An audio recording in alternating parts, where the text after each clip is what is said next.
Because there's. Okay. All right. Well, I'll start. It's 7 o'clock. That's good. Yeah. People will trickle in. Yeah. So welcome everybody. This is another class session of Theosophy Academy, and we're covering the different Theosophical Movement, the Theosophical Movement from 1875 to 1950. But I'm going to begin with a quote for the 19th of May by HPB. The selfish devotee lives to no purpose. The man who does not go through his appointed work in life has lived in vain. That is from The Voice of the Silence, page 38. So I'm going to start at the top of page 61. And it says forces of opposition at the top of that. And this is from the book? This is from the Theosophical Movement, 1875 to 1950. So, a less obvious opposition to the Theosophical Movement arose from the complex egotism of Western civilization, which was offended by the idea, of a quest for truth not in the European centers of academic learning, nor in the laboratories of science, but in the superstitious, even the barbarous East. There were at least three reasons for this Western conceit. First of all, European culture was nominally Christian, and if the ethics of Jesus have been ignored by Western nations, the Christian claim of exclusive revelation maintained through many centuries had infected the people of both Europe and America with a moral arrogance which remained long after effective belief in Christian dogmas had died away.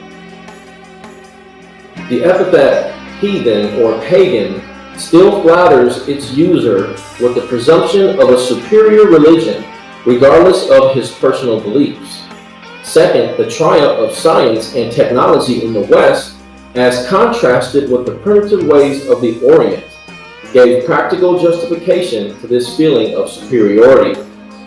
Finally, the ease with which European arms subjected the East to modern imperialism made it virtually impossible for fighting and trading Westerners to respect the conquered nations, peoples which could be held in political bondage by a few regiments of troops belonging to the quote-unquote superior white race.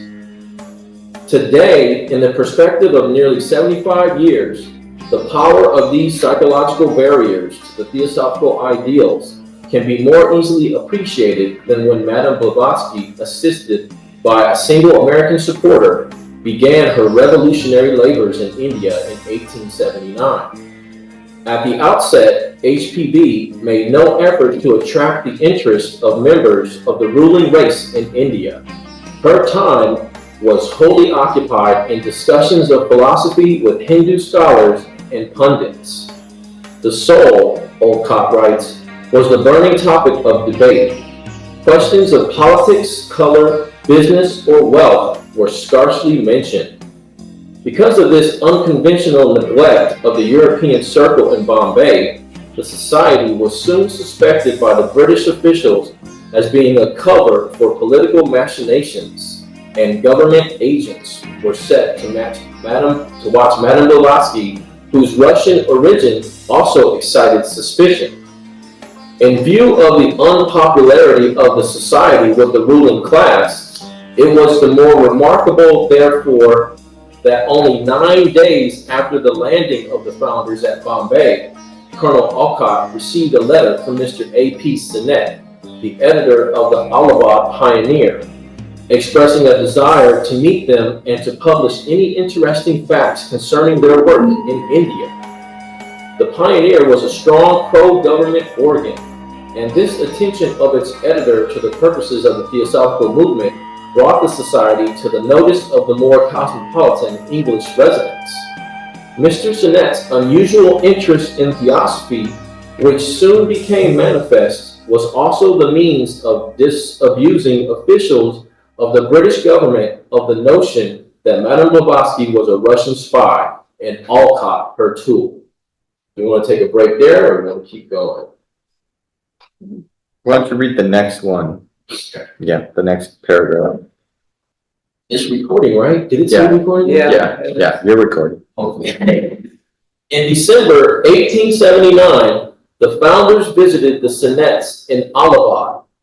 Experiences during the 6 weeks of this visit convinced Senet that HPB possessed powers unknown to ordinary persons, and his interest in occultism was thereby intensified. In his first book, The Occult World, he tells of the character of these experiences and gives his impressions of Madame Blavatsky. Sinnett, like Alcott, was greatly affected by the phenomenon performed by HPB. He was, however, a man of unusual intellectual capacity, as his early writings on Theosophy show, and, despite the materialistic outlook common to his generation, was able to present a fairly comprehensive account of the Theosophical metaphysics. Through Madame Blavatsky, he gained contact with the personages described by her as her occult teachers, with whom he carried on an extensive correspondence. The first several letters received by Mr. Sinnett from one of these adepts are printed in The Occult World. The entire series of letters by the Theosophical adepts to Mr. Sinnett and to another eminent Englishman, Alan O'Hume, former Secretary of the Government of India, was published many years later in 1923 in a volume called The Mahatma Letters. Yeah, so I don't know if anybody wants to talk about that. Well, you know, the teachers that HPB was working with, they knew that what was happening was the British missionaries were converting people to Christianity, and kind of in India, were converting them, and saying that, you know, your religion is not really a science or religion, it's superstitions, Right. and this is the true religion, Right. and that's kind of why we have so much superiority. We're like God's favorite because of how that's kind of in a kind of a crude way, that's kind of how it was presented. Yeah. And the masters knew that they had to work with the government and some of the people in power to change what was going on. Otherwise, all these teachings would just be lost to history. Yes. And so that's kind of what this is talking about. And HPB meeting with him and performing phenomena is what sparked his interest. He was already interested because of the culture and the people. Yes. But he saw himself as all British did, superior. Yes. And, you know, people are dirty, they're poor, all that kind of stuff. And even though the people that were in the religion that were higher up, it's just a superstition. Yeah. You know, it's not really an intellectual science or religion. It's just ancient superstitions, just like the same thing they did for the pagans. Yeah. And, you know, those kind of people, like what happened through Europe. Yeah. And so that's why they really kind of worked with Sinnett, because he had this magazine that articles would go be like, here, you know, years back, having like Life magazine or something that a lot of people read. A lot of impact, and it was also a respected magazine. You know, if it was printed by someone Indian at the time, they wouldn't have picked it up. Right. Right. Can you talk a little about, I don't know if you know anything about some of the things that HPB did that were phenomenal things that well, she did them in different, you know, I don't know specifically what she showed in these meetings with Sinnett, but there's a biography about her, and it talked about some of the things she could do. And she did it in America too, where she would go to seances, and people would, you know, try to perform stuff, and then she would say, okay, so then she would make like taps on the wall happen in certain corners. She could get the strongest people in the room to try and lift a little table and keep it from being lifted. I mean, they get to the point where they tore the table apart trying to lift it off, or she would levitate stuff from a thing, or she would read people's thoughts, or she would tell someone, you know, there was a lot of different phenomena that she could do. She could make fragrance come in, where there's no one walks in, all of a sudden you have fragrance of flowers. And Wow. she was using it on the one hand to get their attention, but mainly to say, look, there's powers of the mind and there's forces in nature that you don't understand and don't know. So you think, like with the seance, you're talking to the deceased soul of the person. Yeah. When you're not. The soul of the person has already moved on to the next level, and you're dealing with the lower aspects of memory that personality had. Yeah. And so that's some of the stuff. And she did it for a while, but then she stopped because people got so enamored with phenomena, they would come up with other things like, well, can you write out the headlines that's going to be in the newspaper 3 days from now? Yeah. All that kind of stuff. Yeah, it turned into a spectacle, huh? Yeah. Circus, yeah. It's kind of like a circus trick. Yeah, You know? and that degrades the whole thing. It's, Right. Yeah, that's very interesting. And so she would use these performances of phenomena to exhibit the same way a scientist will do an experiment, but then she would explain what was happening after. Wow. Say how she could do it, why she could do it. Like for people in a seance, you'd go, everyone's in a dark room, and then you'd see this form kind of materialistically appear that looks kind of smoky, but it's got the image of the person. Yeah. And she said, well, really what's happening is part of the astral body of that seance person, the actual performer sitter, Yeah. is being withdrawn from their physical anatomy, used like we would say a projector screen. Yeah.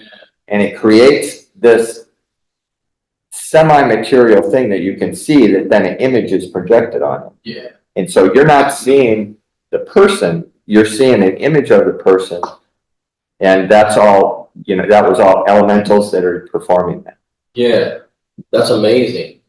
And that's what people thought. It's amazing. And it's But they weren't interested in the explanation of it and the philosophy. And the other thing that we all have those same powers within our nature and within mind, but they're limited because of our selfish behavior and our understanding. Yes. And you can really you could dazzle people and really mislead them with that.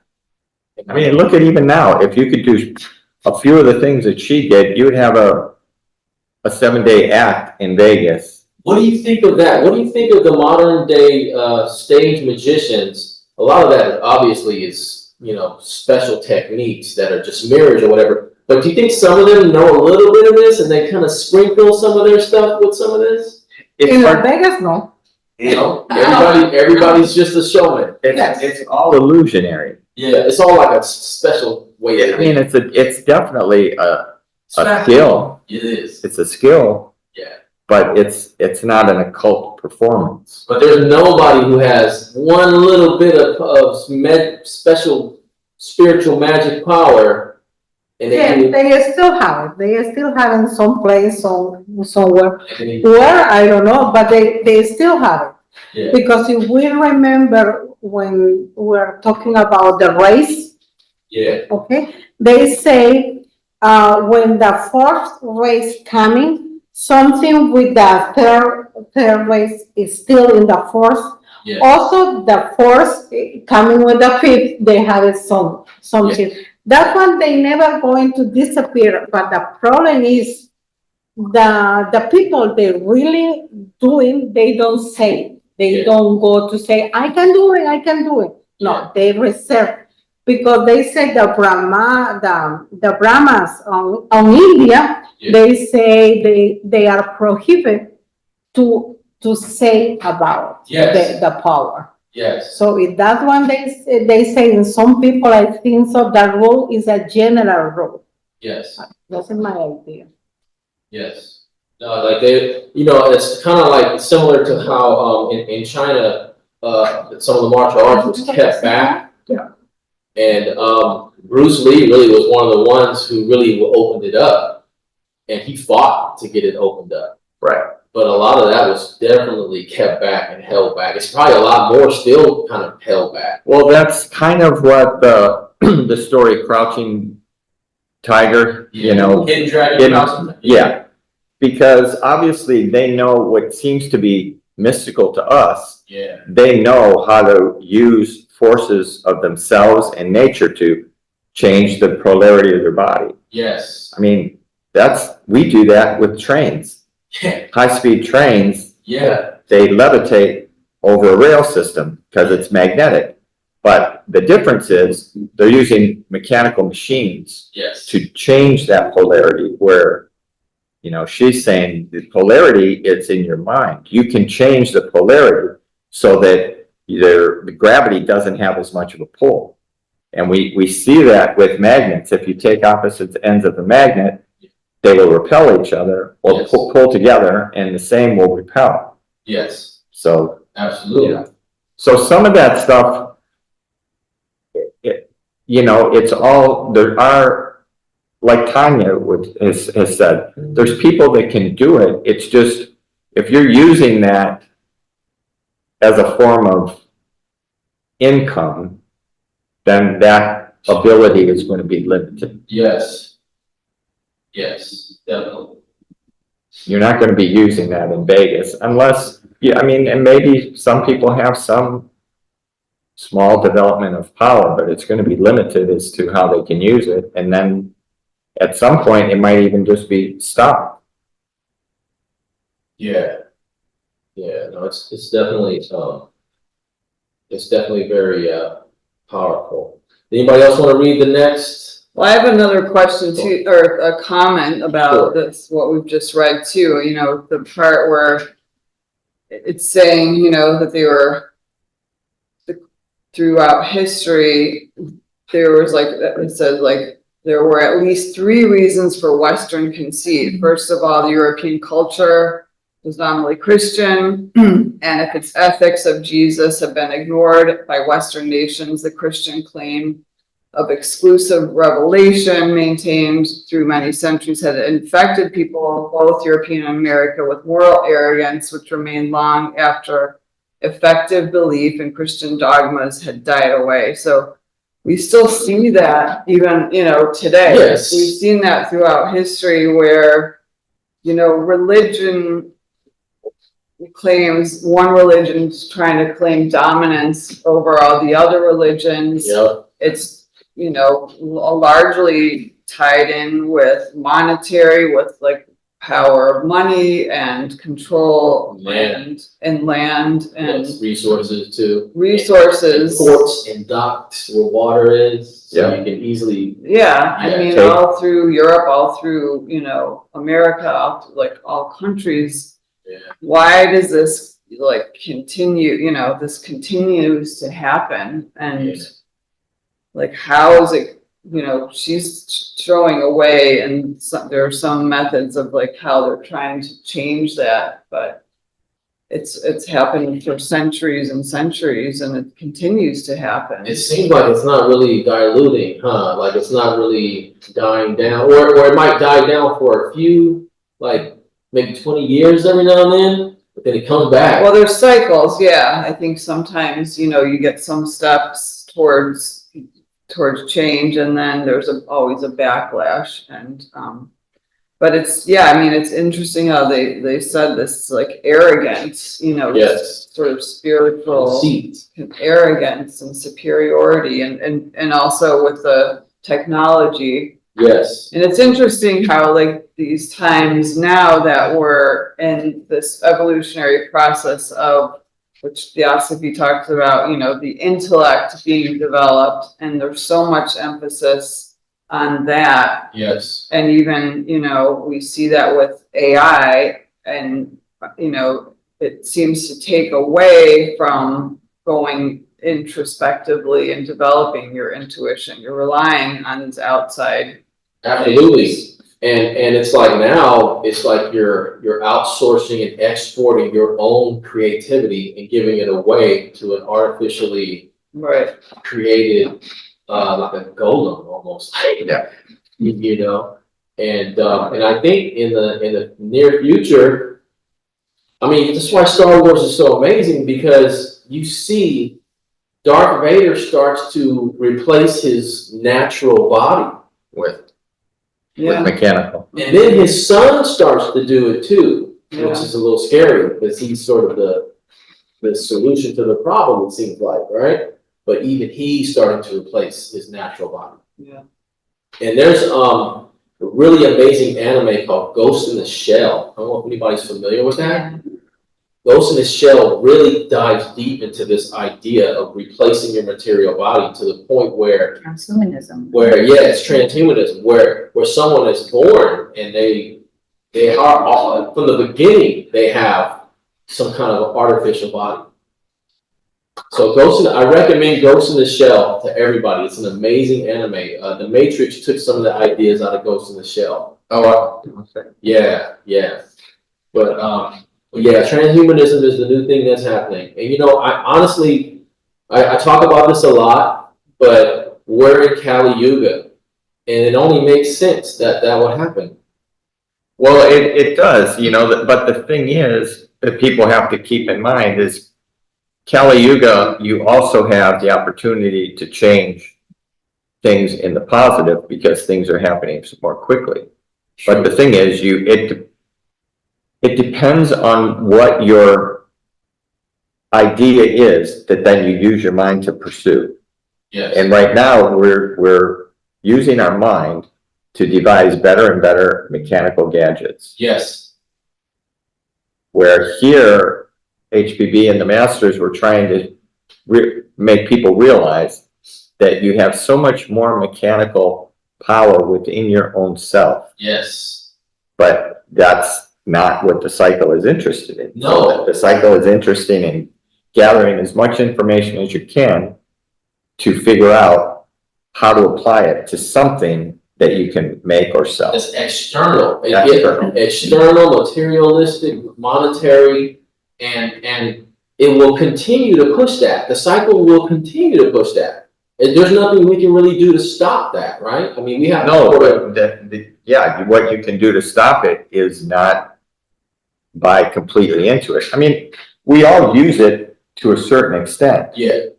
But how much of your own thinking power and creativity are you willing to give up? People are willing to give up a lot. They give up their privacy. Yes. For an app that it supposedly is free, but you have to watch a bunch of commercials now. Yes. It was free until enough people used it. It's no different than a drug dealer saying, I'll give you, first week's free. Yes. Try it out. It's good. You're like, yeah, it's not that bad. Then you go back and they're like, yeah. So in a capitalist society, you have to realize that nothing is free. So for something, they're getting something out of it. And most people don't, they're like, well, I don't care. I don't care if my smart TV listens to all my conversations and sells that information to the advertisers that I turn off and the advertisers that I don't turn off. So then I start seeing these ads on my phone. Yeah. It's just like, oh, it's a mystery. It's not a mystery. Yeah. They're harvesting data to pinpoint marketing no different than they're going to put certain ads in a sports magazine and certain ads in a fashion magazine. Yes. They're trying to pinpoint where your mind should go. And if you use your mind to pinpoint where it wants to go, then HPV is saying, well, this is some of the possibility. Yes. Yes. And where our minds are getting overloaded with this junk. And it's in our head, it's in our memories, sometimes in our dreams. There was a Futurama episode where commercials were now in your dreams. I don't know if you guys have seen Futurama. I've seen a few episodes, but yeah. It's a great show, yeah. And they had it where there was commercials in your dreams. And it's like, that's where we're going. They want that. Well, because you don't have to. That's the thing. What HPV way back when, before any of this was happening, was trying to get people to realize the power of your mind. And your mind is not your brain. Your brain is the tool for your mind. Yes. And even science knows the more you think, the more you expand your thinking process, your just rational thinking, your mind starts making more and more convolutions in the physical brain anatomy. Yes. So, and when so many people have had a certain kind of brain injury just from the Iraq War, because before those people died. They didn't come back, but we had the ability to bring them back. And now they realize there's so much more rehabilitation that can happen when a whole section of someone's brain's gone. So they start studying that to say, well, how is that even happening? Because they shouldn't be able to even think this way because so much of their brain has been destroyed. It's gone.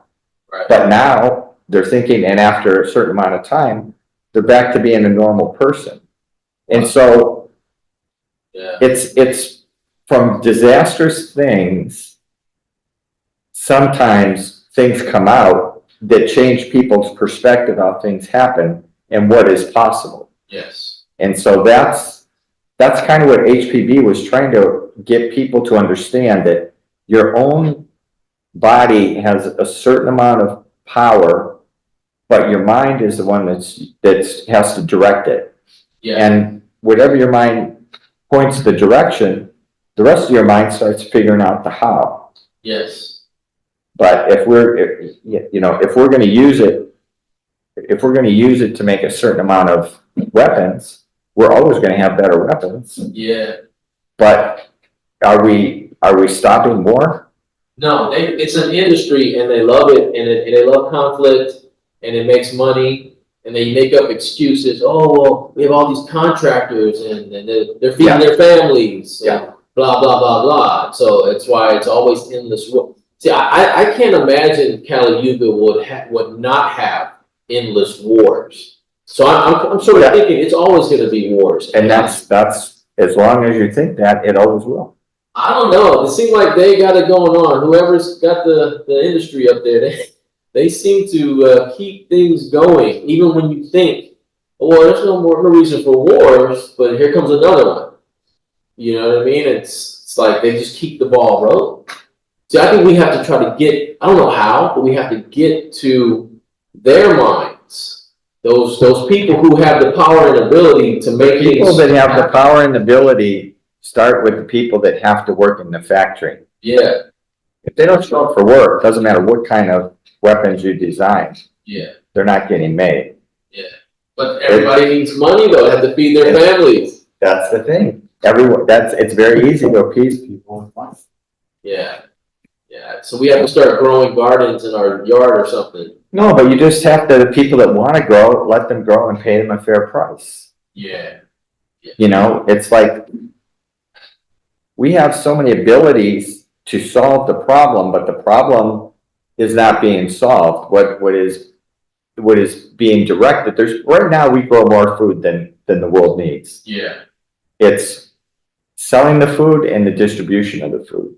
So if there's not the profit, the farmer will let that food rot in the field and just plow it under because it's all profit. Before, the farmer could save maybe a fifth or a quarter of their corn and use it for seed for the next year. Yeah. They only buy seed once. Yeah.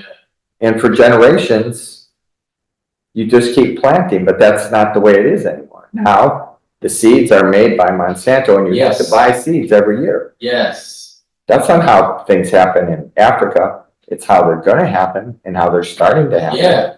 But people, the seed is already in what you're going to eat. Yes. But when you change the system to everything has to be paid for, then people are like, well, I really don't want to work for this company, but I need money and they happen to be where I am, and so I'm going to work.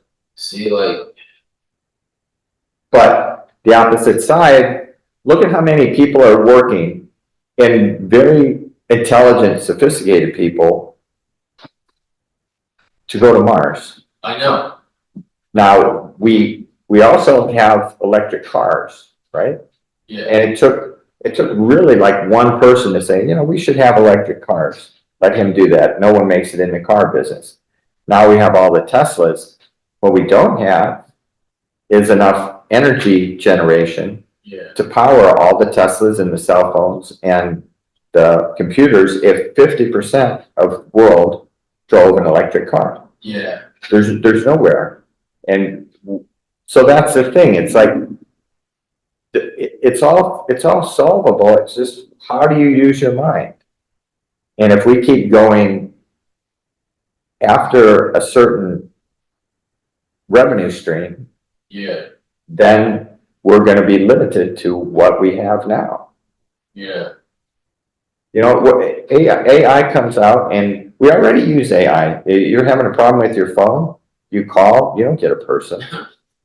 You go through all the prompts, it's talking to you. A lot of that is already embedded, but what are the people that used to do that? What are they doing? The person that used to call, you would answer the phone and you would say, I'm gonna be late on my phone bill. And they'd say, okay, we're gonna give you 10 days and then you can pay it in these payments. yeah, What are they doing? We don't know, because everyone's busy making their money. yeah, All they know is when they call and they have a problem and their internet's out or their phone is out, it takes 2 days or a week to get solved. yeah, So that's the thing. It's like our mind will work in a direction that we point it. yeah. The problem with Kali Yuga is the way we point it is selfish. It's true. It's very, very selfish. Yes. But but the question is, how do you, as an individual, get out of the system but still live? Well, you don't have to get out of the system. You have to not participate in the things that you don't think are. So then would you need to group up people to not participate? What are the students doing at the universities? Right. The reason why they're protesting is, you know, they're getting labeled as they're supporting Hamas, and probably maybe some of them are, Yeah. but most of them just see that the money that we are giving as taxes Yes. is going to kill people that they feel shouldn't be killed. Exactly. And they don't, there's a terrorist group that caused this incident in Israel.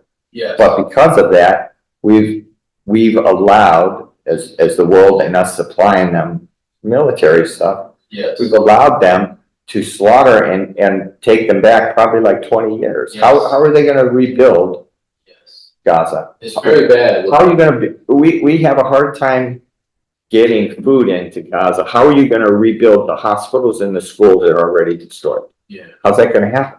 Exactly. And so that's why people are protesting. They're like, whoa, you gotta stop. And people don't realize that, Israel is a small country, but they have a lot of businesses and a lot of brilliant people Yeah. that are all over the world, Yeah. and they contribute to the world. Yes. Yes. And so part of them trying to get the school to divest from Israeli companies, Yes. people think, well, we don't really own much in Israel. There's 400 different startups in California alone from Israel. 400. No, they're an economic They're a powerhouse. Yeah. It's a small territorial country. They're sort of another state, another American state in a way. In a way, they are, because of how much, how much we're interconnected. Yeah. Yeah. Definitely. And the other side is that there's a lot of Israelis that live in Israel that don't want what's happening. Yeah, there are. But that doesn't really get reported here. No, our media is not going to. No. Yeah. So that's the thing. So Kelly's question, what are we going to do? Well, at some point you have to say, I'm not going to participate, however small that is. What about if a lot of people got in their car, got onto the freeway, and slowly brought their car to a stop and just clogged up all the freeways and said, this is what we demand? Well, I mean, that's what they did in, Black Lives Matter. People marched on the freeways. Yeah. And that's what they do in Europe and France. When the farmers get upset, Yes. they drive their tractors into the city and park them. Yes. You know? Yes. Yeah, I think something like that probably needs to happen for a lot of different issues too, Or- not just one issue. The thing with the students, where they're kind of smart about it, but where they're not, because they're you know, getting arrested and stuff, is that they're trying to get the schools to divest from those companies. Yeah. That's all they're asking. Yeah. They're asking, okay, well, you have a few $1 billion in investments, and we want you to put them out of these Israeli companies. Yeah, no, it should. I mean, That's the capitalistic way. See, that's the issue. The issue is, at least for me, the way I feel about it is, I feel like FDR put policies in place that tamed raw capitalism. He put regulations in place, and it solved a lot of problems. But his, you know, the people who didn't like that, it's got a yellow outline. I don't know, is that something? But the people who didn't like that have been against FDR's policies ever since, and they chipped away at it. And it seems like his policies are gone now. Yeah. And so now we're back to raw, unregulated capitalism, which is like a monster that destroys everything, including itself. Right. You know, and so like a lot of people will say, just get rid of capitalism altogether. And I get it, but that's probably never going to happen. But at least we could bring back policies to reasonably regulate it. Which needs to be done, but yeah. Yeah. But there was another example. There was a photographer, I believe Nan Golden, and she was a pretty famous photographer, had her photographs in major museums, and it was the Guggenheim? Yeah. She went. So they were supported by some drug companies that you know, made the opioids, and one of the things that she did, she got a protest to go there, and they, you know, they did it with like, they had all these like empty bottles like that were opioid, and they, you know, showed people like lying dead, and they did a big protest to get these museums to not take funding from the drug companies. Yeah. And it worked. So that was like one example where she changed, because she was, you know, famous enough photographer, she wouldn't have her photos there anymore, and she, you know, she arranged these protests, and it actually did work. Yeah, sometimes you need somebody in the public eye who has that kind of pull, and then you know, do something like that. Yeah. So should we? The next person read, or Sure. Anybody? I just want to say something really quick. Go ahead. I think we need to come in from a higher level rather than the same level, you know, that they're coming into us. I think we need to come in from a higher level and use that ability that we have, that we've developed in this work, to find a new path. I just want to say that. Sorry, Barbara, I'm new at this. I'm trying to figure out how to show your video. Okay. Yeah, I don't know. I can't see you guys either. I usually can see you guys sitting at the table, but now I just see a picture. Okay, so let me try this. The volume. There you go. How about that? I still see a picture. Okay, so We can see, well, we did see you. Yeah, we see her. She can't see us, is what she's saying. Right. oh, sorry, I'm back to start video. Oh, there you go. That's it. Okay. Yes. Was it like that the whole time? Probably. Yeah, it was. Yeah. That's okay. I can listen. So But I really think we need to come in on the level of Blavatsky. I mean, we need to come in on that higher level, using the magnetic energy of higher connected energies, because behind those energies are really strong energy. It's very different than the energies on Earth. They can't imagine the energies of you know, like Shambhala energy and stuff like that. It's just not possible, because they don't wield it. They're trying to wield it. It's a war right now going on between the spiritual and non-spiritual, and we know that that these wars are going on different levels. But now the last war is right here now, and we're trying to become what do they call it? Not sanctified, but we're trying to become a planet instead of being a planet that hasn't made its vows yet or hasn't taken its vows, we're trying to become a planet that is taking its vows. So we're right now in a war, and a lot of commotions going on the earth. But I do believe that as more of us begin to move into the higher realms, we can use those higher realms to bring peace. So Yeah. if we can concentrate on sending love and sending peace on a different realm, and not really giving a lot of energy to this lower stuff going on, it's going to happen. We know it, and we have to face it, and we have to use it to strengthen ourselves for the higher realms. Yes, all that makes a lot of sense. Definitely. Just a little comment. How to show who's talking. Well, yeah, it's like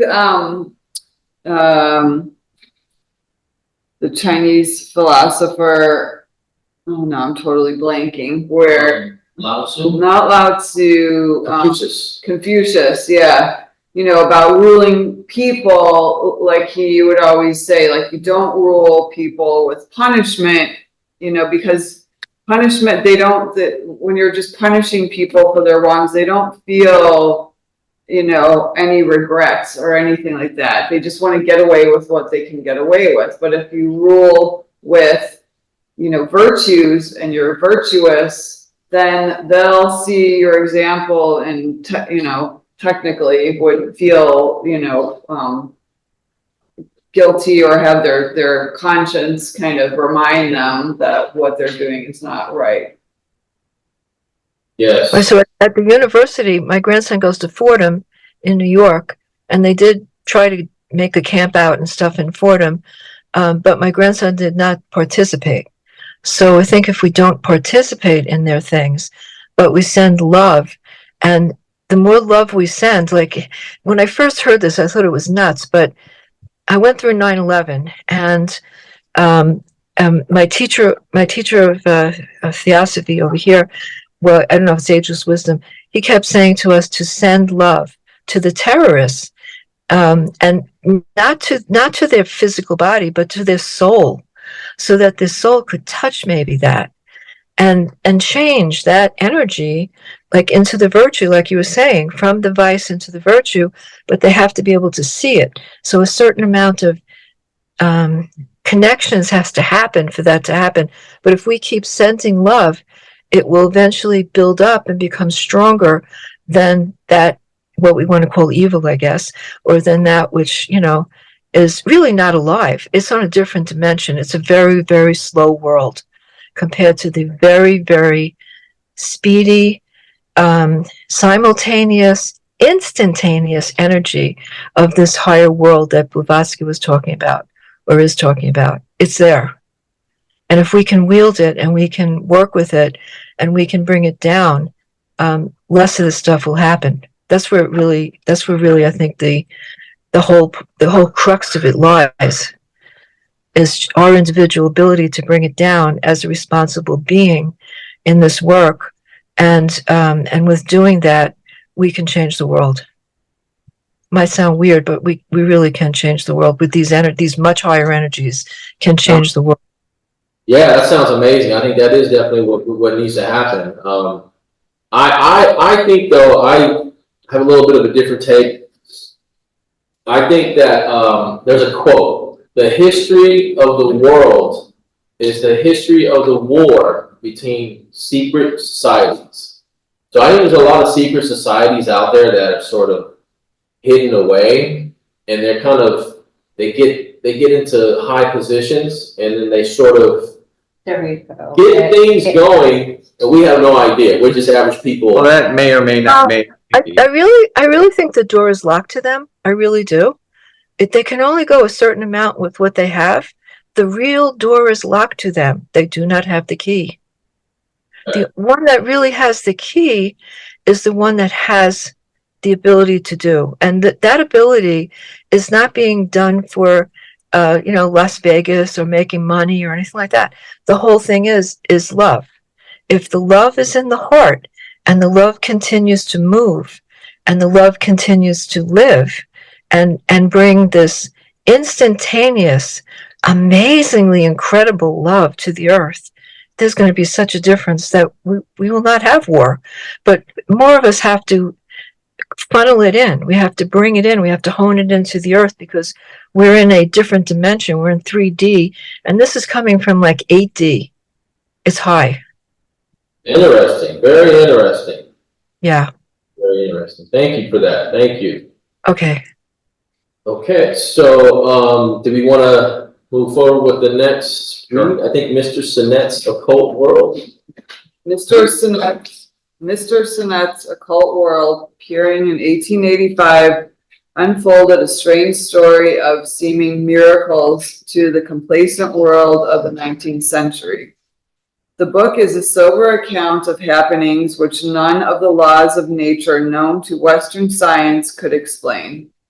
Probably the most startling of the phenomena it describes is the precipitation secure within the double lining of a small cushion of a brooch belonging to Mrs. Sinet. With it among the feathers was a brief note to Mr. Sinet. His book provides many descriptions of similar occult phenomena, adding the testimony of various other witnesses. Of far greater interest, however, are the letters which Mr. Sinet received from one of the adepts, who are called in his book simply the Brothers. The first of these communications was in reply to a proposal Sinet had made, forwarded to his correspondent by HPB, suggesting that if the adepts would produce in Simla, where the Sinets were then living, a copy of the London Times on the day of its appearance in England, then he would undertake to convert everyone in that community to the fact of occult powers beyond the control of ordinary science. The answer which he found on his writing table one evening began directly with this proposal, explaining the reluctance of the adepts to perform miracles a la carte. The following extracts are taken from the occult world. Precisely, the Mahatma wrote, because the test of the London newspaper would close the mouths of the skeptics, it was inadmissible. See it in what light you will. The world is yet in its first stage of disenthrallment, hence unprepared. Very true, we work by natural, not supernatural means and laws, but as on the one hand, science would find itself unable in its present state to account for the wonders given in its name, and on the other, the ignorant masses would still be left to view the phenomena in light of a miracle. Everyone who would thus be a witness to the occurrence would be thrown off his balance, and the result would be deplorable. Believe me, it would be so, especially for yourself, who originated the idea, and for the devoted woman who so foolishly rushes into the wide open door leading to the notary. This door, though opened by so friendly a hand as yours, would prove very soon a trap, and a fatal one indeed for her. As such, is not surely your object. Were we to accede to your desires, know you really that consequences would follow in the trail of success? The inexorable shadow of which follows all human innovations moves on, yet few are they who are ever conscious of its approach and dangers. What are then they to expect who would offer the world an innovation which, owing to human ignorance, if believed in, will surely be attributed to those dark agencies the 2/3 of humanity believe in and dread as yet? The success of an attempt of such a kind as the one you propose must be calculated and based upon a thorough knowledge of the people around you. It depends entirely upon the social and moral conditions of the people in their bearing on these deepest and most mysterious questions which can stir the human mind, the deific powers in man, and the possibilities contained in nature. How many, even of you, best friends of those who surround you, are more than superficially interested in these abstruse problems? Keep Do you want to going. pause or do we keep going? What do you guys? We could probably pause right there and see, that goes back to the, oh, you should go on, he's still, Another rating, okay. yeah, he's still Of this, explaining. of the spirit and methods of modern science, the adept wrote, "We doubt not, but the men of your science are open to conviction, yet facts must be first demonstrated to them, and they must first have become their own property, have proved inimical to their modes of investigation before you find them ready to admit them as facts. Your modern men of science are less anxious to suggest a physical connection of facts which might unlock for them many an occult force in nature than to provide a convenient classification of scientific experiments so that the most essential quality of a hypothesis is not that it should be true, but only plausible in their opinion. So far, for science, as much as we know of it, as for human nature in general, it is the same now as it was 1,000,000 years ago. Prejudice based upon selfishness, a general unwillingness to give up an established order of things for new modes of life and thought, and occult study requires all that and much more, pride and stubborn resistance to truth, if it but upsets their previous notions of things. Such are the characteristics of your age. What then would be the results of the most astounding phenomena, supposing we consented to have them produced? However successful, danger would be growing proportionately with success. No choice would soon remain but to go on, ever crescendo, or to fall in this endless struggle with prejudice and ignorance, killed by your own weapons. The ignorant, unable to grapple with the invisible operators, might someday vent their rage on the visible agents at work. The higher and educated classes would go on disbelieving, as ever tearing you to shreds as before. In common with many, you blame us for our great secrecy. Yet we know something of human nature, for the experience of long centuries, ages, has taught us. And we know that so long as science has anything to learn, a shadow of religious dogmatism lingers in the hearts of the multitudes. The world's prejudice have to be conquered step by step, not as a rush. The only salvation of the genuine proficient in occult science lies in the skepticism of the public. The charlatans and the jugglers are the natural shields of the adepts. The public safety is only ensured by our keeping secret the terrible weapons which might otherwise be used against it, and which, as you have been told, become deadly in the hands of the wicked and selfish. Yeah, that's amazing. That's amazing. And what's really amazing is we'll go back a little bit. So far for science, as much as we know of it, as for human nature in general, it is the same now as it was 1,000,000 years ago. That statement right there, just think about that. Yeah. I want to know more about that, right? It makes me want to know more about the human race 1,000,000 years ago. Well, that's what they were pointing out, that the cycles of humanity is much greater than what our scientists have been discovered from remains and relics, because the earth has changed so many times. Yes. And Tanya was talking about the fourth race, or what was considered the Atlantean race, which lasted for eons, and what their powers were. We read about it in mysticism Yeah, and the myths of, you know, of the East, and people talk about the giants, even in the Bible, they talk Yeah. about, you know, the giant getting enslaved. Yeah, or the giant getting enslaved by David. Yes. You know, there's, Yes. people could look at it as that as like an allegory, or you could look at it as to actual people that used to be giants, not 7 foot plus giants, but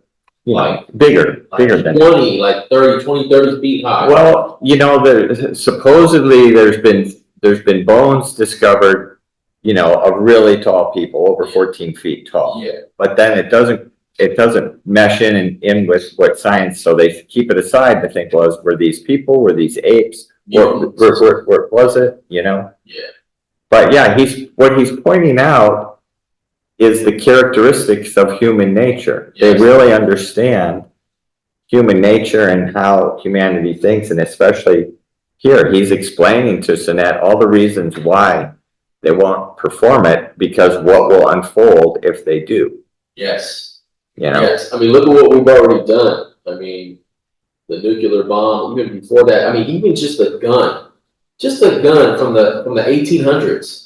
Just a gun, a little metal or lead, tiny little thing just being shot out can cause so much damage.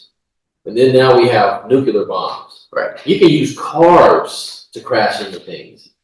You know, you can use stones. You can launch stuff with a catapult. You know what I mean? So yeah, we're such a immature species right now, it seems like. Well, if you think about, if you said, you know, what we had a million years ago, why don't we have it now? We blew it up. Well, however we had it, we used it and we misused it. Yeah. And it seems like we can't find it. So probably what was on the surface went to underneath. And what was underneath rose to the surface. So average people, we're not going to find what was here millions of years ago. It's beneath. Right.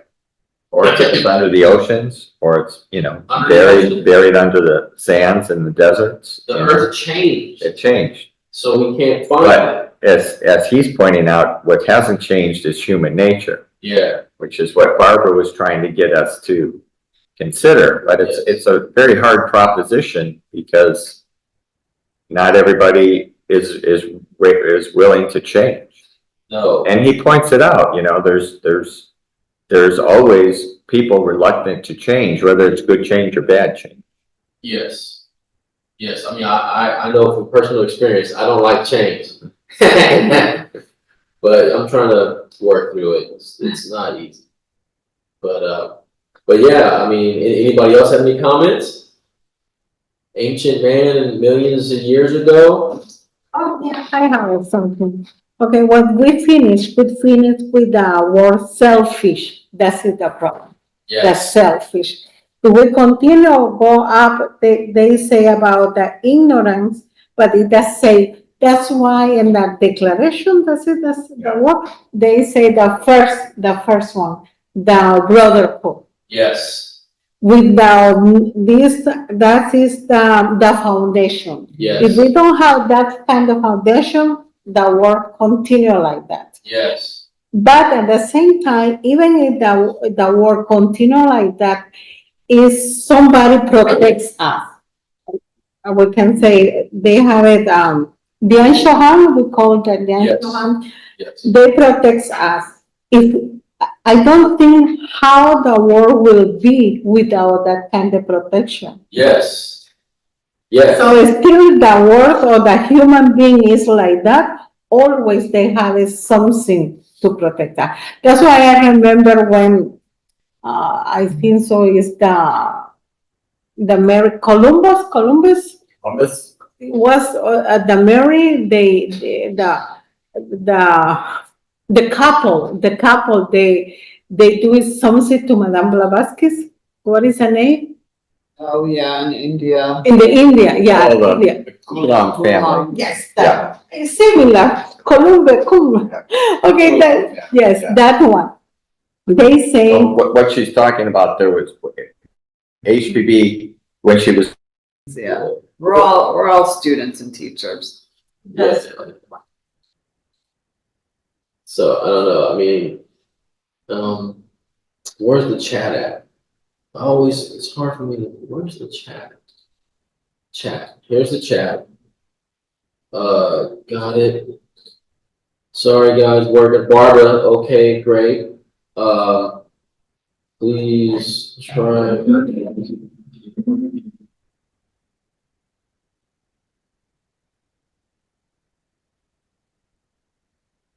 Never using that setting again. Yeah, but if she's not in, I don't know if she can see the chat. I know, you're right. I just checked to tell them that it cut off maybe because I'm back in.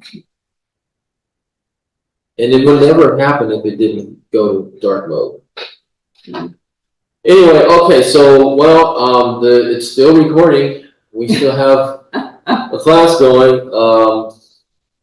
Colin stepped away. Yeah, I don't remember what he was saying, but yeah, I think we were talking about how, you know, if they did more of this phenomena and, you know, conceded to show it's always gonna, you know, there are gonna be people that think it's superstition, like they don't understand it. Or so the devil. Works of the devil, you know, so there's gonna be people that try to, you know, Crazy people. Yeah. always argue against what they don't understand. I mean, that's the biggest, it's like a most primal fear of the unknown, what you don't understand. Yeah. So when people are in fear, then it stifles them from really opening up to ideas. And Yes. so kind of like what Barbara was saying is like, you have to approach it with like compassion and love Yes. and try to, you know,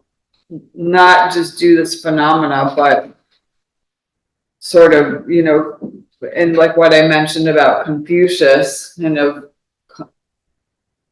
coming and to people with like a love and show, you know, giving an example of being virtuous yourself. Yes. And practicing these things yourself so that people then Yes. kind of, you know, I did work with someone, one of my jobs who really, and he was a good example of it because he really worked hard. He was our boss who really worked hard. He did things like, you know, to help us out that he didn't even have to do. Yes. He was our boss, but we like really respected him. So we in turn did the best that we could Yes. to work for him. That's how things should work. It's not like that in a lot of workplaces, though. Yeah. Yeah. But to like, I think if you do the best you can and you show you care and you show that, you know, you're working honestly and virtuously, then other Yes. people might, you know, they're not always, people are gonna always try to get away with stuff, but Yeah. some might also fall into place and try to act like that. I also think if you try to get people to sympathize and empathize with nature and look at nature's creatures, you know, from the smallest to the biggest, that sort of helps too, you know, including plants. Well, yeah, everything has its purpose and place, and we see when we take away one part, you know, in a natural, you know, ecological system, take away something, the whole system suffers. Yes, it's connected. It's It's all definitely connected. connected, yeah. Yeah, I think that definitely helps. I know, I heard somewhere that they are able to measure, like, sort of like measure sound of plants and grass. And when grass is being mowed, it's screaming. And when plants are being cut, it's screaming. They're screaming. And I think that hasn't happened until recently where you could somehow sort of detect. Remember that movie? It could be in there. We watched that here. Well, I don't know if you ever watched it yet. I didn't see it, but I know what you're talking about. Yeah. It could be in that movie, yeah. I think if more people saw stuff like that and witnessed stuff like that, they'd have a different perspective. Maybe not everybody, but because you see certain people like even little kids, they might just be like plucking at something and chopping at something, and they don't realize that they're attacking a living being, and that being is in pain. They just don't have any idea of that. But I think if you could train people early and show them early that you're attacking a living creature and you're bringing it pain, they'll have a different perspective. Maybe not everybody, but I think some people would. Yeah. I think that would help. And then you just keep showing them, okay, so now here's the animal kingdom. Look at the squirrel, you know, and then just now we're in the human kingdom, you know. And if you kind of show them that we're all interconnected and we go from the lowest to the highest, maybe they can build empathy and sympathy with people and at an early age. At an earlier age, yeah. I think that would help. So we lost our audience. I don't even know how to bring them back. They probably would have to dial back in. I think. They'd have to dial back in. Probably figured our internet got dropped or something, which happens. Yeah. But it's okay. Yeah. Stuff happens. We'll go with the class. And I don't know how the recordings work now, because I think that's a separate It started recording. recording. It did start recording. It I did. know it's recording now. So I think there's it's two different Yes. There's a phone, someone. Oh, yeah, is that, That's just, do you sure that's Justin? I think, yeah, that's his I don't- number, I I think. don't know. I don't know if that's Justin. I keep texting him, but he won't reply. That's okay. But that's We'll just okay. go on with the class. Yes, Thank you for, that's him, yeah. thank you for coming back in. Sorry that we lost connection. It's my fault, but you know, we're back. And so I don't know where we got, like 15 minutes left. Should we? You want to read the next section? Did you make your comment that you were going to make? Oh yeah. I did, but I have another point. Yeah, please. Okay, Please. they say about in the page 64, Okay. they say, I'm going to read, oh my goodness. They say the ignorant unable to grab with the invisible operator. Okay, that one. Okay, that one is very interesting word. Invisible. Invisible. Invisible. Is that at the bottom? Yeah, at the beginning of the bottom paragraph there. My someday when they're raised, okay, to visible agents at work. These two words, invisible and visible. Okay. Okay. This one they start with 1879. Okay, and it's still the same right now. It will go back. The human is between the science and religion. Yes. It's between. Yeah. But in that age, it's like a portal was open. Okay. Because many spiritual, many like they say Lourdes, you know, one they say Lourdes in French. Lourdes, grupo Lourdes. Ay, ¿cómo se dice gruta de Lourdes? Gruta. Es una gruta, ya me imagino que No sé lo que es una gruta. Okay, cave. Caveman. Yeah, the cave. The cave. I have Eso me okay, acuerdo. the cave. Okay. Yes, but this is the Lourdes. If they say I was in 1879. Okay. And it's on Isonson Bell Okay. on the chapter number 4, almost in the end. Okay. I don't know the page. And that one was, you know, religion, the Catholic, they accept the milagros. Milagros is, ¿cómo se pronuncia milagro? Miracle. Miracles. Okay. They accept it with only eyewitness, with Eyewitness. eyewitness. Okay. But in another part with the science, they had to prove with science how they happen. Yeah. And there was one guy that was from Russia. That's who did the table, the chemical table. What is the name? Oh, the table of elements. Yeah, what is the name? Periodic. No, start with Mesmer. No. No. Ma. Okay, that guy. Everybody had the money. Oh, there you go. Yeah. Mendeleev. Not Mengele. Yes. Mendeleev. Make. No. You correct. Okay, that guy was science because they do in the table. Yeah. Okay, but at the same time was prejuicio, prejudge, Prejudice. Oh, prejudice. for religion. And they Oh, say, okay, we're going to have it how many, like a 30 or 40 session to study very careful. okay. But it was only 10. And in the 10, they say, no. That is the crazy people. That is the cuckoo person. Okay. So in that, the human was in the middle because if we read right now the news and they say something happened, when they say, is that science or is that religion? Yeah. So we're in the middle. Yeah, I know what you mean. But when we studied that, this kind of text, Mr.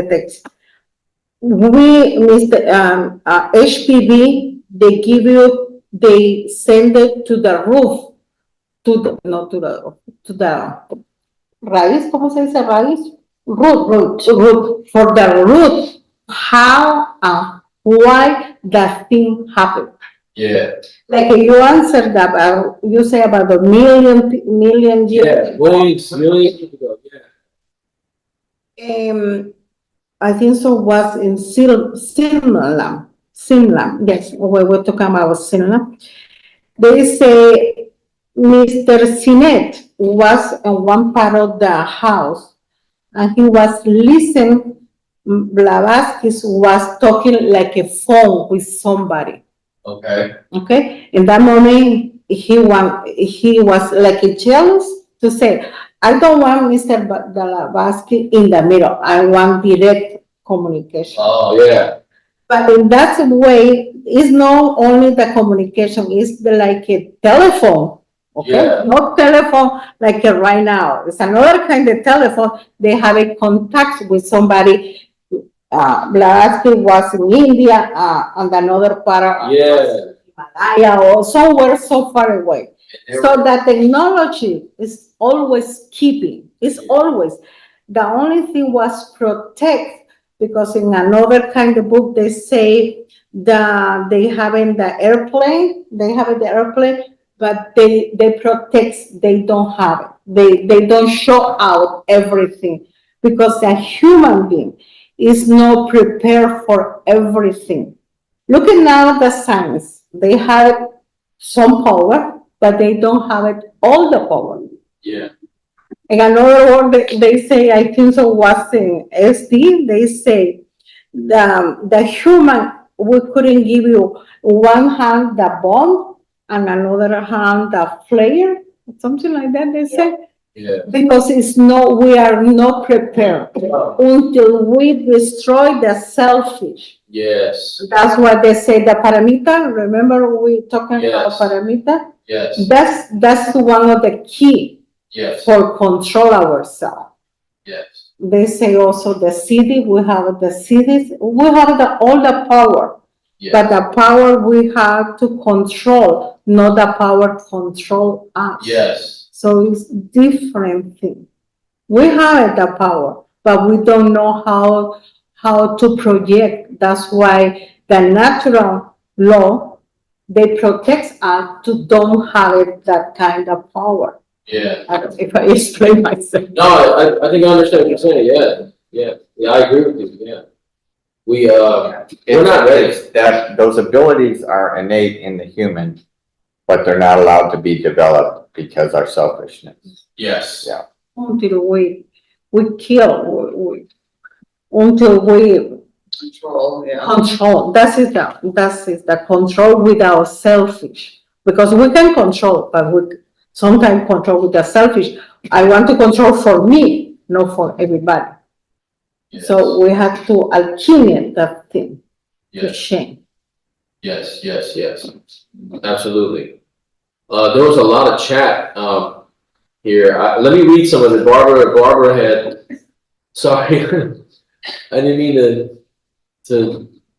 I don't know. Barbara was talking about being present, peace, love, light, joy keeps us on the path. That's what she said earlier. Right. She said it's a resonance frequency, like a tuning fork, it transfers. So we must each work on ourselves to bring our conscious level up and then share this conscious love. And then she lost connection. I said, sorry guys, working on it. She said, okay, great. So that was interesting how it's still there. Yeah, she picked it up. And then I said, please try again. So yeah, I mean, if you guys want, we can call it, we can close the session if you want, because it's pretty close to 8:30. Okay, yeah. Sorry that I dropped everything. I like everybody's input. I'm really happy you guys showed up. What was your? Well, we're happy you showed up because none of us would have been streaming today. It would have been a secret meeting. Yeah. But I'll try to, but let me also mention really quick. So I've been doing a lot of hard work. We're bringing the site back. Okay, this is the site. It's ULTLA.org. Okay, and I've established some social networks, including YouTube. So we have a YouTube channel now, and I've been putting some of these on there. Cool. Okay. Now our camera and mics, they're not that great, so the quality isn't so great. Right. But I put it into an editor and then I turn the volume up, so at least you can hear us better. Okay. Sometimes you can't see too well, but you could see like the documents, which is pretty cool. That's important. Yeah. Yeah, if people see the documents and you know, we'll get the technology end down Yes. better, but if they can see the documents and then follow up the dialogue, Yes. that would be great. Yes, and I also have we have an Instagram. We have actually 2 Facebook pages. We're working on figuring out which one is better to use. But I've been trying to populate that with information. We also have an Instagram, and you can find these social networks in the upper right corner of the website. And so we've been trying to populate the Instagram with different things. It's a lot of work, but eventually I'll also have a Spanish section here, okay, on the website. We need to add a link to that from, There's more stuff I need to add. Jose, we have to talk to him, I guess. Yeah. Either next time on Sunday or. Yeah. So I try to get this data really is from the old site that expired, right? The old site expired. I was able to go to it, the Wayback Machine, and copy that data over. But also on the front page, you can subscribe. Please go to the front page and subscribe, okay? Because what's going to happen is on the blog, I'm going to start posting basically the videos, okay? So the videos are on YouTube, but they sort of surface through the site. Okay. So this is not stored on the site, it's just a link embedded.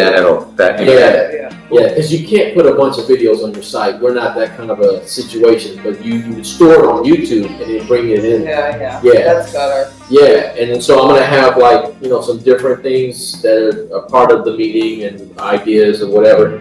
And it'll show up here on the front page. And every time I post it, it'll show up on the front page and on the blog, and you'll get an email. It's showing you this is what we just did last week or whatever and all that. So please go to the front page, which is ULTLA.org, and then come down here and subscribe. And also you can subscribe to the YouTube channel too.